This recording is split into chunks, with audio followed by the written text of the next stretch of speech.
Hi witches! So today we are moving right along into prompt number 3 of our shadow work journey, and that prompt is: what makes you feel the most powerful, what makes you feel the most powerless, and how does that relate to your spirituality? So here's what I mean, because I know it's kind of like a 3-pronged question, that's why I picked it for number 3, but whatever. So for me, the things that make me feel the most powerful really comes down to one thing. I love being a leader. I love the independence of it. I love like the praise and kudos I get when I do a good job, but really at its core, I love being a leader. And my love of leading and talking about things and teaching really has transformed my craft a lot.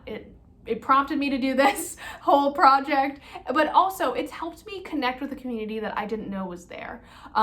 In the last couple months, I have been kind of hosting / organizing a lot of group rituals that connect our community, especially like in the area that I live, and that has increased my like serotonin levels by like it's just all the way up here. But also it's made me a stronger practitioner because I need to be accountable. I feel like if I am going to talk the talk, I gotta walk the walk. I know that's kind of like something that like Christians say, I think. But honestly, it's true. Like, I don't feel like it would be right of me to say all this stuff online or like to people and then just not do any of it for myself. So by being a leader and wanting to be a leader and endeavoring to be a leader, I also have become more consistent in my practice. I have been more consistent and I just feel like I need to hold myself accountable. So I have been holding myself accountable for the actual practice and sitting down and actually doing spell work and actually observing the holidays and the full moons and the new moons and really getting in tune with it like I always wanted to be. I always felt very uncomfortable in the church, this is kind of like a random side story, but we had a preacher who was very holier than thou, was very God is the only way, do you understand the type of preacher I'm talking about? It was him. And he ended up having an affair with a parishioner. So that really broke me as a kid when I found out, because my parents were outraged, obviously. Everyone loved his wife and stuff, and then he had an affair with a parishioner.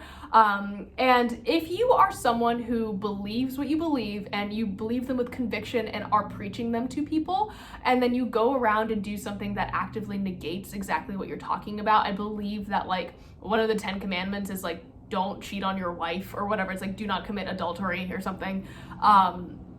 And then you go around and do it and still proclaim to be a godly person. I just feel that's inappropriate. And seeing that at a young age made me realize what I don't want to be. I knew I wanted to be a leader of some kind. I wasn't really sure. In fact, I actually wanted to be a teacher for a really long time before I went to school for fashion design. I actually wanted to be an art teacher, but I'm not really that great at all mediums of art, so I don't know that I could teach it, which is why I didn't do it.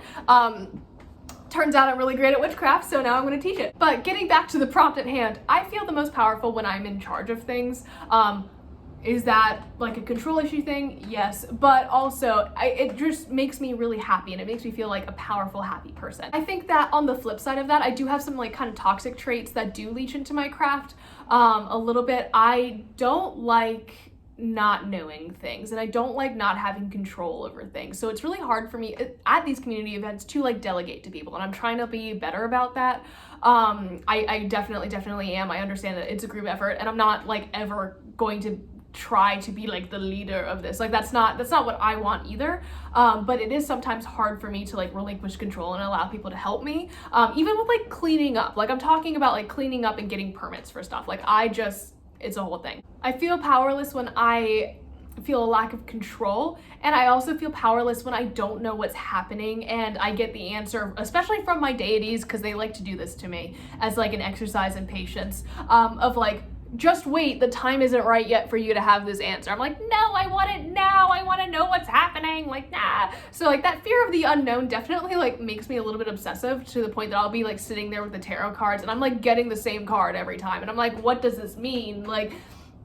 it's very like, I tend to get like a little bit obsessive about things, especially when I don't know what's going on, simply because I'm like, I just need to know all of the information all at once. Otherwise, like, I think I'm gonna die, which isn't true. So I'm trying to be a little bit better about that in my practice. I used to be a lot worse. I used to have like 4 different horoscope apps, like a tarot app, then would pull an actual tarot card, and I would do all of this in the morning before I went to work, and then just spend the day thinking about it, which was like not healthy for me. Now, to my credit, since I quit my old job and kind of have become more of a stay-at-home type person, I have cut down my horoscope reading to 1 horoscope app and an occasional card pull in the morning. But for a while there, it was getting pretty obsessive, and that's something that I definitely want to address and work on within my practice, because my practice should be something fun and not something that stresses me out. So that's where I'm going with it. I know that was a little bit long-winded, but I would like to hear what you guys think. Again, the prompt is going to be listed in the description down below, and I will see you guys tomorrow.